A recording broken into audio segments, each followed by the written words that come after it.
sit down. I have a question for this young man. He has the right to be represented. I'm his father, and I want to talk to you face to face.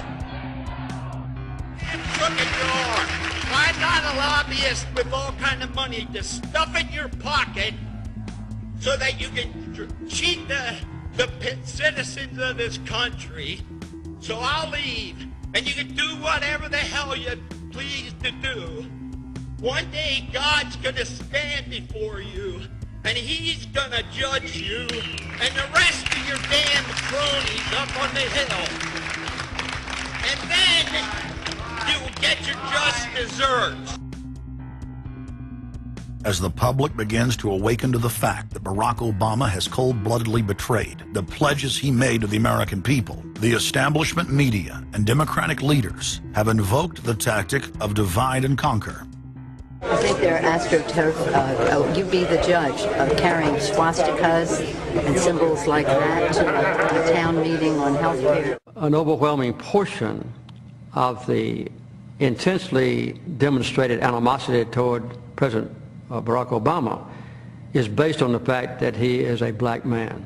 Desperate to ram their agenda through, they have played the race and class cards. You start to wonder whether, in fact, the word socialist is becoming a code word, whether or not socialist is becoming the new N-word. When I heard people going after the First Lady and the number of staff people they have, it sounds racist to me. It is essential that the establishment play the population off against each other, along the lines of Republican, Democrat, liberal, conservative, black and white. As long as the people are fighting with each other, they can never get together and remove the corporate dictatorship that has criminally seized power through the national security state. Just as George W. Bush betrayed his foolish followers, so must Obama, because his only allegiance is to his offshore masters. President Obama today nominated Ben Bernanke for a second four-year term as Federal Reserve Chairman. The president called his actions on the global financial crisis bold and out of the box. As an expert on the causes of the Great Depression, I'm sure Ben never imagined that he would be part of a team responsible for preventing another. But because of his background, his temperament, his courage, and his creativity, that's exactly what he has helped to achieve. And that is why I am reappointing him to another term as Chairman of the Federal Reserve. So Obama has made it quite clear by his actions, never mind his words, his actions, as to who owns him, who he works for, and who he serves. And it's not the American people. It is so obvious to anyone paying attention that the President of the United States is not the real person in control. Whether it is Gerald Ford or Jimmy Carter or Ronald Reagan or Clinton or Bush or Bush, Obama is no different, and to think that he is an independent figure is just crazy. And as Franklin Delano Roosevelt said, presidents are selected, they are not elected. Obama pledged that he would end NAFTA and GATT, and has since fought to expand both of them. Obama promised that he would have the most transparent administration ever, and he is already more secretive than Bush and Cheney ever were, even making it a secret who visits the White House. I can make a firm pledge. If your family earns less than $250,000 a year, if you make less than $250,000 a year, if you are a family making less than $250,000 a year, you will not see your taxes increased a single dime. You will not see your taxes go up. You will not see your taxes increase one single dime. Not your capital gains tax, not your payroll tax, not your income tax, no tax. Not your income tax, not your payroll tax, not your capital gains taxes, not any of your taxes. Not your payroll tax, not your capital gains tax, not your income tax, no tax. Your taxes will not go up, because the last thing you need is higher taxes when we're in a recession like this, and you won't get one under an Obama administration. Obama made the centerpiece of his campaign the pledge that taxes would not be raised on anyone making under $125,000 a year. He has since gone back on that promise as well, and has proposed new taxes on payroll, energy, home mortgage deductions, and scores of other taxes. He made a pledge. He said, I'm not going to raise taxes on anyone making under 250. Is that pledge still active? We are going to let the process work its way through it. So it's not. So it's not.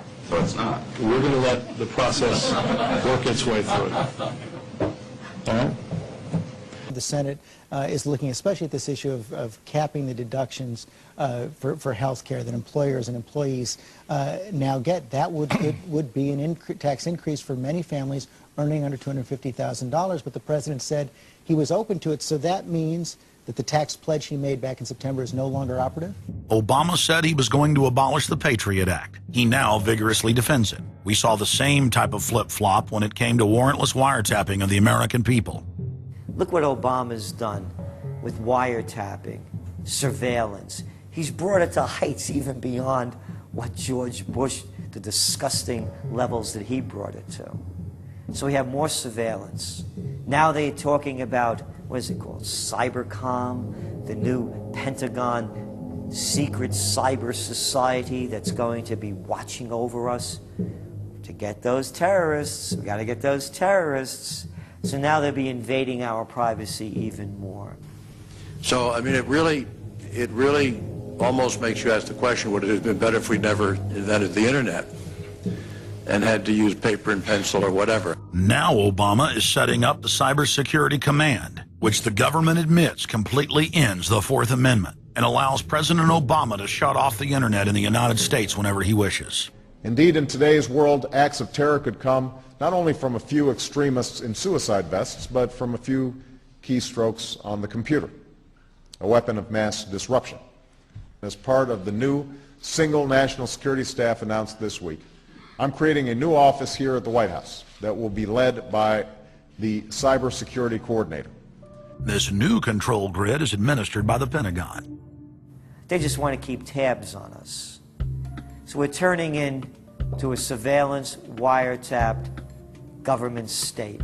The government is taking more and more control over our lives. I can stand here today as President of the United States and say without exception or equivocation that we do not torture. Obama made a show of investigating torture, but has ignored the Army's own detailed investigative reports, which name the torturers that the White House memos document were following the directives of Bush and Cheney, the men who are most guilty for issuing the infamous orders. Some low-level soldiers have been prosecuted for their role at Abu Ghraib, but no senior officer has been held accountable in any of these cases to date. Heidi? I know that these debates lead directly, in some cases, to a call for fuller accounting, perhaps through an independent commission. Now, I've opposed the creation of such a commission. Next, Obama expanded Bush's doctrine of indefinite detention of foreigners without trial to holding citizens without evidence indefinitely, without ever even committing a crime. President Obama today proposed something new, something called prolonged detention. Pre-crime is where people are arrested and incarcerated to prevent crimes that they have not yet committed. Barack H. Obama, who ran as an anti-war candidate, has continued the war in Iraq, massively expanded the war in Afghanistan, and unleashed a new conflict in Pakistan. Now Obama is promoting the biggest defense budget in history, dwarfing George Bush's war machine. What George Bush has been trying to do as part of his effort to accumulate more power in the presidency is he's been saying, well, I can basically change what Congress passed by attaching a letter saying, I don't agree with this part or I don't agree with that part. I'm going to choose to interpret it this way or that way. That's not part of his power. But this is part of the whole theory of George Bush, that he can make laws as he's going along. I disagree with that. I taught the Constitution for 10 years. I believe in the Constitution, and I will obey the Constitution of the United States. We're not going to use signing statements as a way of doing an end run around Congress. All right? Obama guaranteed that once president, he would stop the unconstitutional practice of issuing signing statements, through which the executive branch illegally usurps the legislative power of Congress. Congressman Kucinich, when he introduced his 60 articles of impeachment against Bush Jr., I think one was the signing statements. The form of the resolution is as follows. A resolution, articles of impeachment of George Bush, President of the United States. Resolved, that President George W. Bush be impeached for high crimes and misdemeanors. Article 26, announcing the intent to violate laws with signing statements, and in violation of his constitutional duty under Article 2, Section 3 of the Constitution to take care that the laws be faithfully executed, has used signing statements to claim the right to violate acts of Congress even before he signs those acts into law.